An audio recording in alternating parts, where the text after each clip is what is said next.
Oh, hey, how's it going, everybody? It's Michael Boy. I'm here with Read, Remember, Repeat, and we just want to let you guys know, we could be doing something selfish, things for ourselves, right? But we started a charity, and this is very unselfish on our part because what we want to do is give back to the kids, the youth, the orphanage, the homeless, the people that don't have those new ideas because they're stuck in a revolving door. So what we want you guys to do is definitely reach out to us. This is the link right here. Help us save a life. Click the link in bio. Read, remember, repeat. Yes, yes, y'all. It is your host, Michael Mugger Boy, and we are back with Read, Remember, Repeat. You know what I mean? I love reading, man. I love just like getting that mental muscle, man. It make me feel like when I'm going to the gym, you see the arms getting bigger. You know what I mean?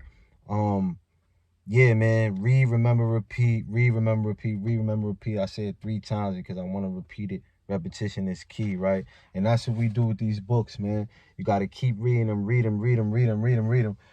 Go to the shows, personal development. Listen to the personal development. What that does is that gives you the proper brainwashing, guys. That washes out everything that's old in your mind and it fills it with something new, right? Napoleon Hill, Outwitting the Devil. You know what I mean? We on chapter 9, which is religion and education. I think it is. Let me make sure. Education and religion. So I was right, just in the other order, you know what I mean? Page 165, let's go.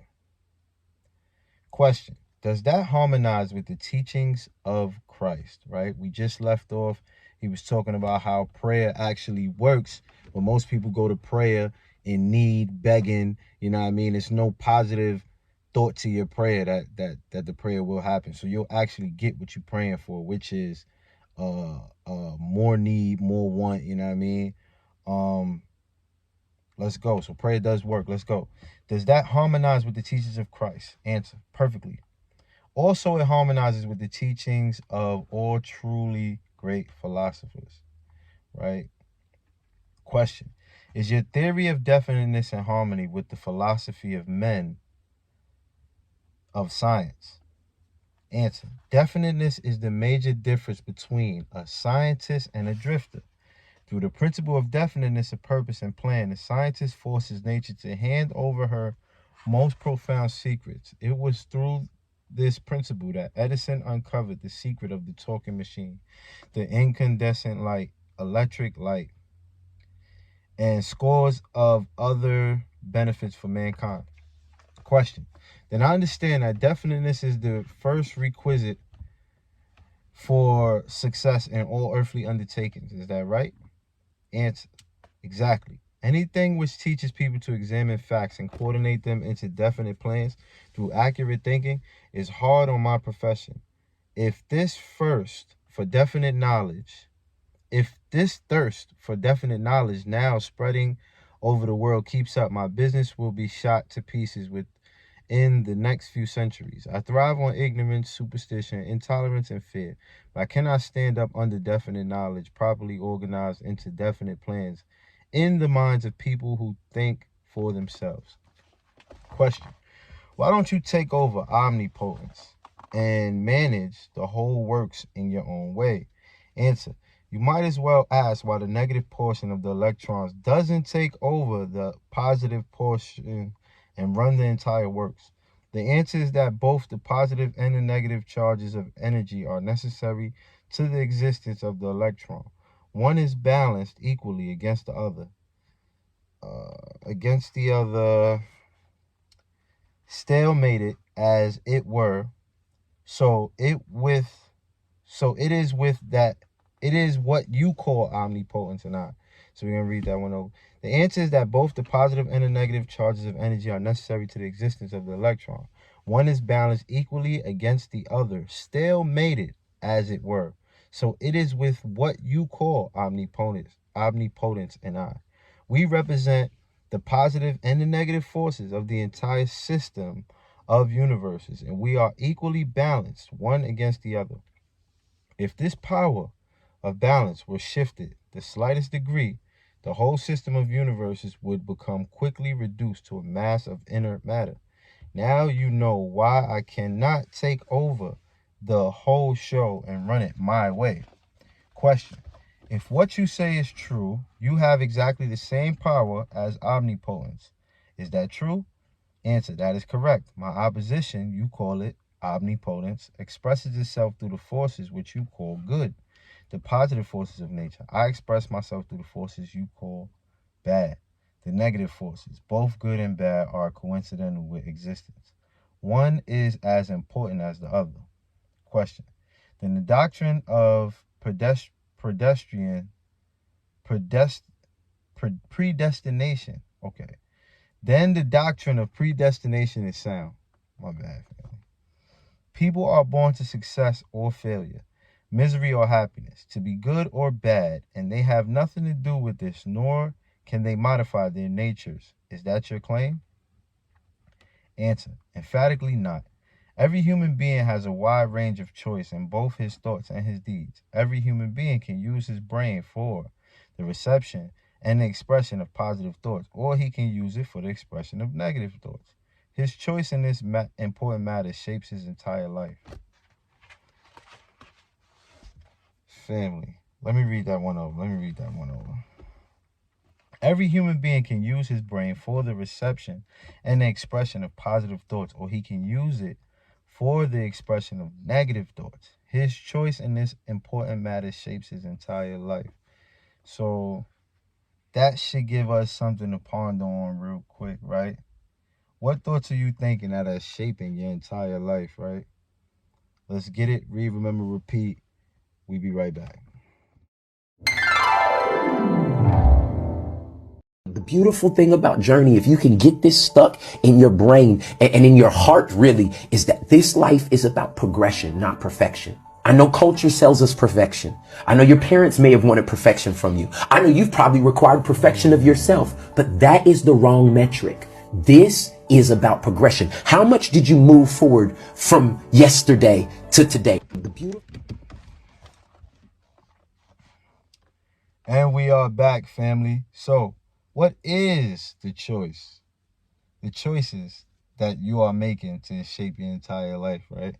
That was something deep that I felt we had to end the first segment of it with. But we're going to definitely go right now to finish up the Q&A. And the next question is, from what you have said, I gather the idea that human beings have more freedom of expression than either you or your opposition. Is that correct? That is true. Omnipotence and I are bound by immutable laws of nature. We cannot express ourselves in any manner not conforming to these laws. Question. Then it is true that man has rights and privileges not available to either omnipotence or the devil. Is that the truth? Yes, that is true. But you might well have added that man has not yet fully awakened to the realization of this potential. Power. Man still regards himself as something resembling the worms in the dust, when in reality he has more power than all other living things combined. Question. Definiteness of purpose seems to be a panacea for all evils of man. Answer. Not that perhaps, but you may be sure no one ever will become self-determining without it. Question. Why aren't children taught definiteness of purpose in the public schools? Answer. For the reason that there is no definite plan or purpose behind any of the school curricula. Children are sent to school to make credits and to learn how to memorize, not to learn what they want of life. Now let's step away from the Q&A, right? Says the devil, children are sent to school to make credits and to learn how to memorize, not to learn what they want of life. Again, I find this chilling. Hill sounded the alarm in 1938, and yet the manuscript went unpublished, and today we are still teaching to the test in our schools. I am on a mission to promote financial education to teach young people about money, a true life skill, and yet many schools still reject it because it does not satisfy the test requirements upon which they are graded and receive funding. Is it not time to sound the alarms again? Question. What good is a school credit if one cannot convert it into a material and spiritual needs of life? I'm only a devil, not an unwinder of riddles. Question. I deduce from all you say that neither the schools nor the churches prepare the use of the world with a practical work and knowledge of their own minds. Is anything or more importance to a human being than an understanding of the forces and circumstances which influence his own mind? Answer. The only thing of enduring value to any human being is a working knowledge of his own mind. The only thing of enduring value to any human being is a working knowledge of his own mind. The churches do not permit a person to inquire into the possibilities of his own mind, and the schools do not recognize that such a thing as a mind exists. Step away from the Q&A. Why is Napoleon Hill so down on the churches and the prevailing organized religions of his day? I believe his criticism stems from an abiding love for the true spirit and meaning of faith and the underlying validity of all religious traditions, despite what human beings do to weaken or corrupt them. What is the balance between accepting that which is revealed to your mind and heart, your soul, and the reality of life in a world so often infected with evil as personified by Hill's devil? I'm going to read that one over because I was just fumbling my words, right? Why is Napoleon Hill so down on churches and the prevailing organized religions of his day? I believe his criticism stems from an abiding love for the true spirit and meaning of faith and the underlying validity of all religious traditions, despite what human beings do to weaken or corrupt them.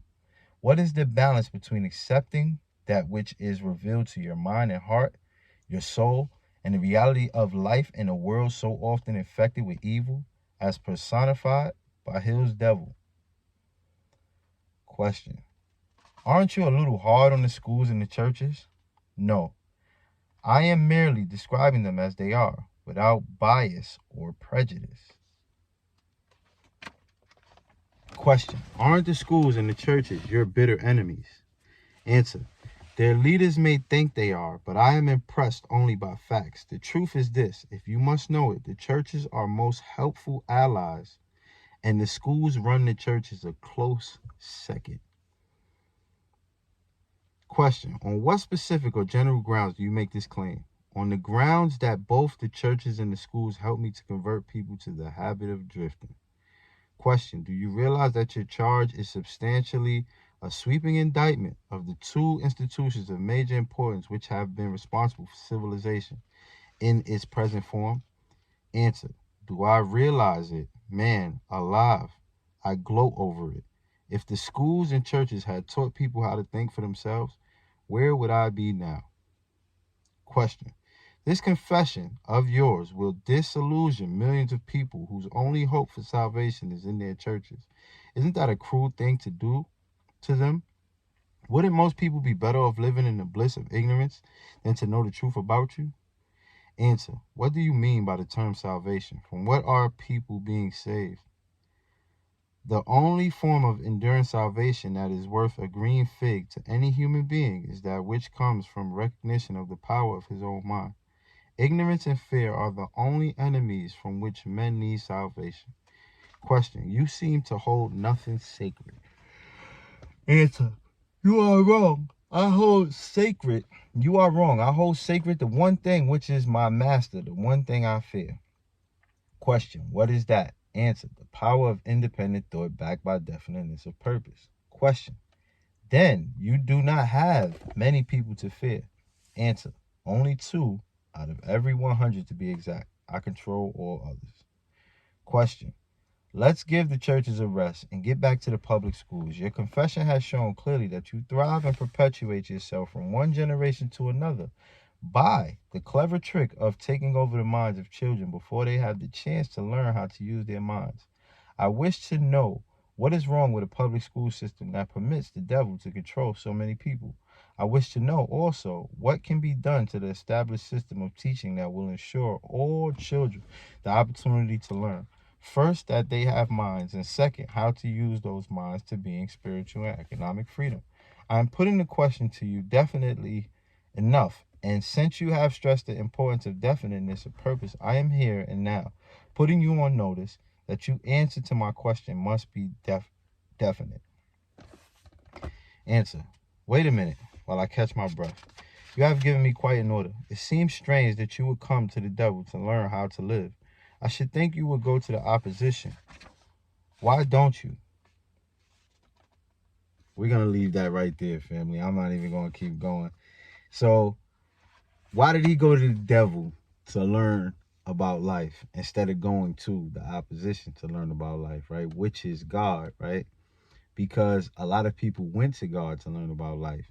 But it seems that negative forces still take over your mind. It still takes over things in the world. So you want to know why, right? And that question for why is right here in this book, man. I definitely believe in a lot of these teachings right here. But, it's up to you to tap in and get your own insight on it. But what a good conversation. What a good Q&A. Let's go read, remember, repeat. Let's get it. See y'all tomorrow.